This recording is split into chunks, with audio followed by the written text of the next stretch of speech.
Hello, this is Dave Toro Shields, and I'm here coming from Indianapolis, Indiana, and Kenosis Counseling Center.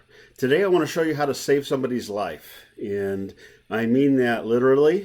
For folks that love somebody that has a mental health problem and who is abusing substances at the same time, is at a higher risk for suicide and taking their own life. So, let me tell you that being around somebody that you care about, a family member or a close friend who's abusing substances and who has something like depression, it can be very difficult.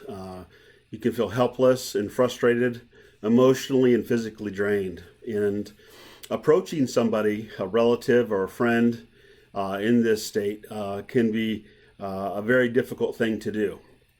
But one thing I can promise you is that if you do not find a way to intervene with your loved one, his mental health or her mental health problem, their substance abuse problem will get worse, and it will intensify, and they will end up at a critical point down the road, much worse. Suicide will become more and more of a possibility, and I know you're probably already worried about that. And so we need to take up arms, grab our heart, and use some of these tools I'm going to talk about today to try and help our loved one.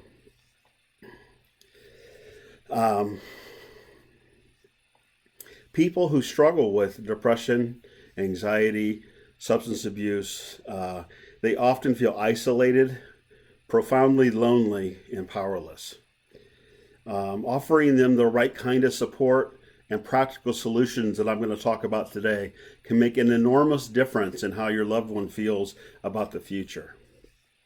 And so let's give them some hope where they haven't had any, and give them a little bit to work on, some tools for the future. Let's talk a little bit about what to do in trying to plan an intervention that is successful.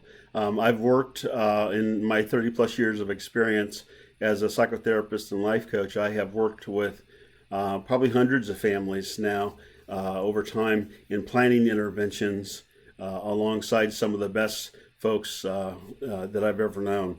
We've had many successful interventions. One thing I will tell you is that there's never been an unsuccessful intervention. Now, have we had folks absolutely refuse to go to treatment? Yes. But we're always, with an unsuccessful intervention, we're always one step closer to a breakthrough and that person eventually getting help. So there's no such thing as an unsuccessful intervention, because that intervention will sit with your loved one, and they will have had that experience, a heartful, meaningful experience in their life, and it will get them that much closer to treatment. And so let's get started.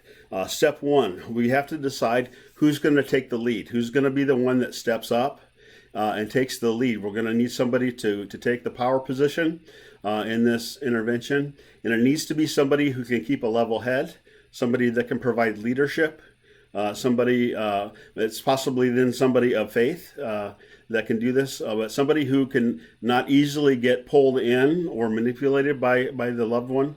The person struggling with substance abuse and mental health, somebody who can organize and bring folks together, and help folks move through some of these steps and stages that I'll talk about here today. And it may be it may be you who are listening to this help video today. So if it's you, fantastic. Let's get moving. Step two is we want to gather information. We want to begin thinking about who we would like to have on our intervention team.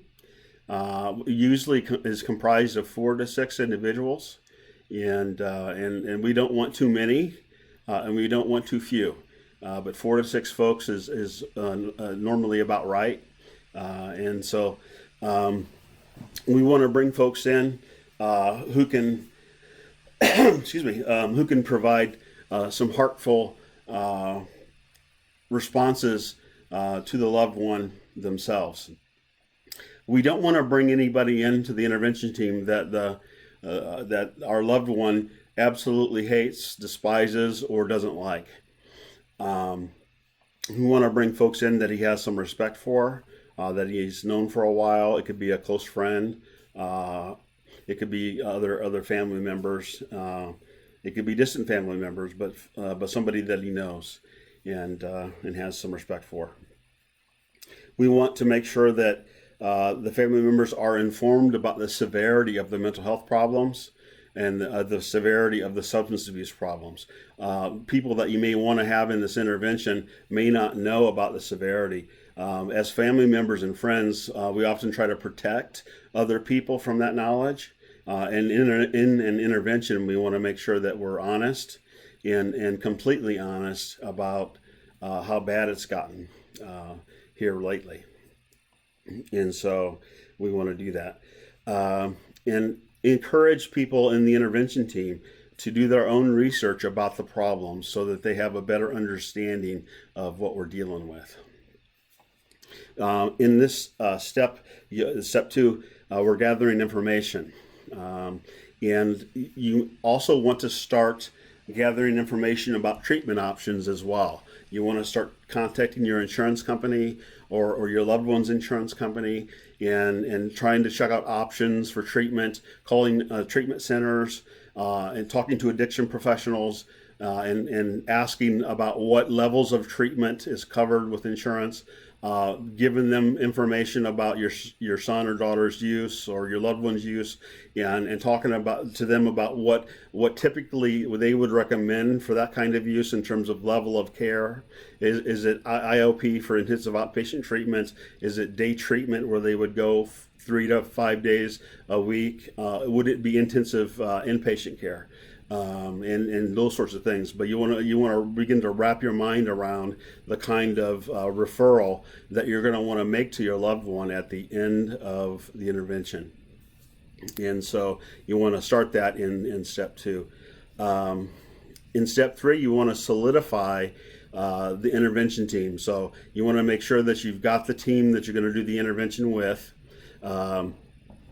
And now having that team, you want to begin to rehearse with everybody a consistent message around a structured plan that you want to use in the intervention.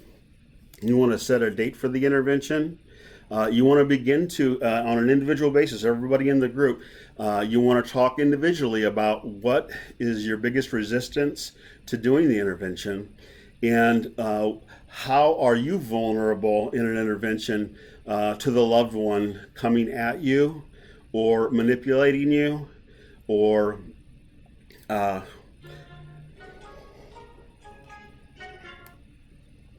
excuse me. You want to be able to predict a little bit how the person, that your loved one, is going to try to manipulate you or hook you in a way that takes the focus away from the intervention. And so you want to talk a little bit about your own vulnerability to that and plan for that as well. You also want to practice in step 3 a little bit about identifying how your loved one will reject what he's hearing, how he will respond to what he's hearing, his excuses when you get to your recommendation for treatment. What sorts of excuses will he or she put out there, and have good responses for every excuse that he or she will give you. And so that you can plan ahead for those and have good responses prepared. In step 4, you'll want to decide on the consequences if your loved one absolutely refuses to go to treatment. Each one of you in this group needs to decide what your decision will be that you'll communicate to your loved one if he or she decides that they will not go to treatment. And these are hard decisions, and you really need to ask yourself in your heart of hearts if you're willing to make this particular decision or not. A common decision might be that you're going to ask this person to move out. That's a big decision and a hard decision. A friend might say, I'm no longer going to spend time with you while you're intoxicated or under the influence any longer. I'm not going to come over and take care of you any longer while you're in that state. Things like that. So you can decide on an individual basis what the consequence will be from you to your loved one if he or she decides not to go to treatment. So those are consequences that you'll say at the end of the intervention if the person decides not to take your recommendation to go to treatment. Step 5, make some notes. Each of you will describe incidents where the mental health problem or the substance abuse problem have impacted you. Somewhere in the history of you and the loved one have interacted, and you've noticed and been impacted by their use of drugs or alcohol, or their mental health problem, their depression, their anxiety, in a way that's impacted you negatively. And you'll want to describe the incident clearly so that it's a fact that you're describing. And you'll want to talk about it, you're writing this down, remember. You want to talk about it in very specifically, and then how it impacted you. So you'll want to describe it in the first person. You want to use I messages. For instance, I felt very sad when you didn't attend our Thanksgiving gathering. Or I felt very angry when you attacked Mom verbally when you were drunk 2 weekends ago. Things like that. Facts are hard to disagree with, and speaking in the first person makes it that you own what you're saying, and it's less of an attack, and so there's less of an opportunity to become defensive when you talk like that. So it's important that you practice. It's important that you write it down, and that you bring those notes with you when you come to the intervention. We don't want you to get sidetracked during the intervention. So step 6, hold the intervention. You've decided on a date and a time and a place. You've decided on a time that that you think will be best, a time that you feel like your loved one is going to be more cognizant, a time where you feel like they're not going to be using as heavily. They're gonna be alert and be able to receive this feedback in the best way possible. A place that's neutral to them, and you're set to go. You're not going to reveal the date or the time or the place to your loved one until it's happening, and so make sure that that's clear to all members of the intervention team right off the bat. Each person will take a turn expressing their concerns and their feelings. You'll present the treatment option, and you'll ask your loved one for a decision right on the spot. There's no, I'm going to let you think about it. There's no listening to, I want to think about it from your loved one. There's, we need a decision from you right now. And that's really important because this delay tactic stuff is probably stuff you're already familiar with. You've probably talked with your loved one multiple times. And nothing has ever happened. Or they've hit bottom a couple of times, bounced back up after saying things like, I really need to stop, or I really need to get help. Other people may have said things to them about getting help, and nothing's really happened. And that's all accumulated to the point where we've had to have this intervention. So you really need to ask them, you give the recommendation, and you ask them to make up their mind right now. Okay, so if they absolutely refuse the recommendation, then each person takes a turn and shares with the loved one what their consequence will be for that choice.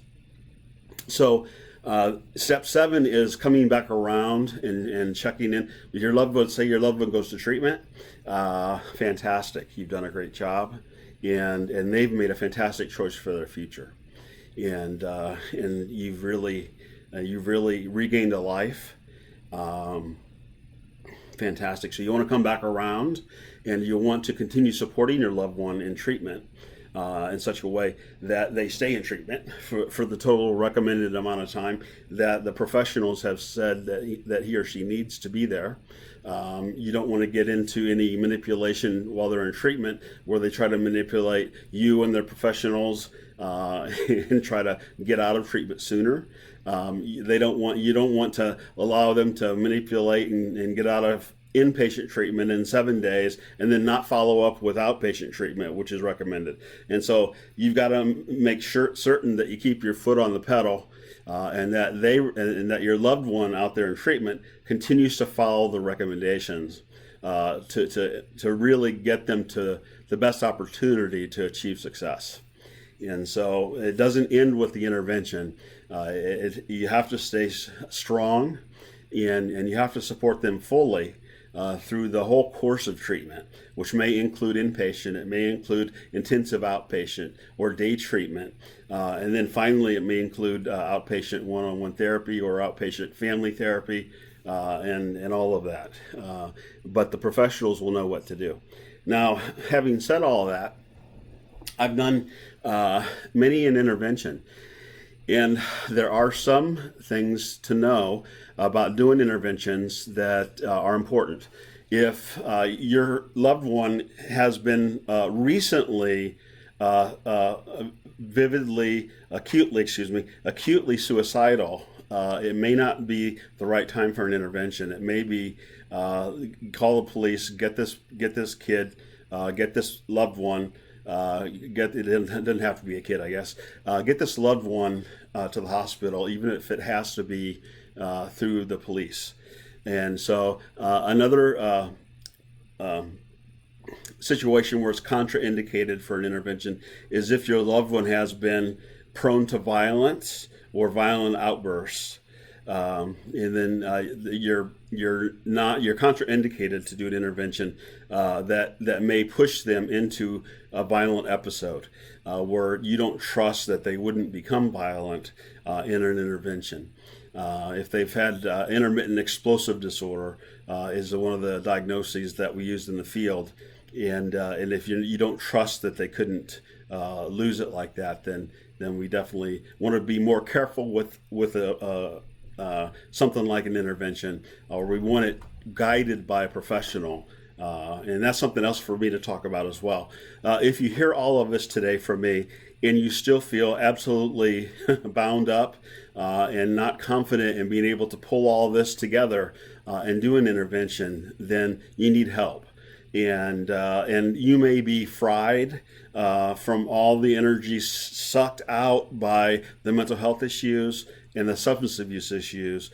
You may need to find a way to relieve some of your own stress and to re-energize yourself. And so I'm going to invite those of you that are listening today and need some rejuvenation yourselves to seek therapy and hire somebody like me. I no longer see clients.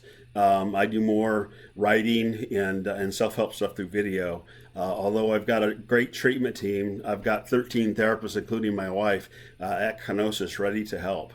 And they do a great job. And so they're ready for you. And they're ready to help you prepare for an intervention. They're ready to help you rejuvenate. And they're ready to help you prepare for the right time to intervene if there's somebody at home that's violent, if there's somebody at home that's acutely suicidal, and you need some guidance about how to work around those kind of issues. And so, having said that, there is a little bit more for me to cover. Let's see here. I think that's about it. So let me just wrap it up with that. If you have questions, please go to our Facebook page. That's facebook.com/Kenosis Counseling Center. And just hit send a message button and I can respond to you there. And thanks for tuning in. God bless you. And I hope that your loved one gets help very soon, that you can hope that you can move that along with an intervention. And if you need our help, we're here for you.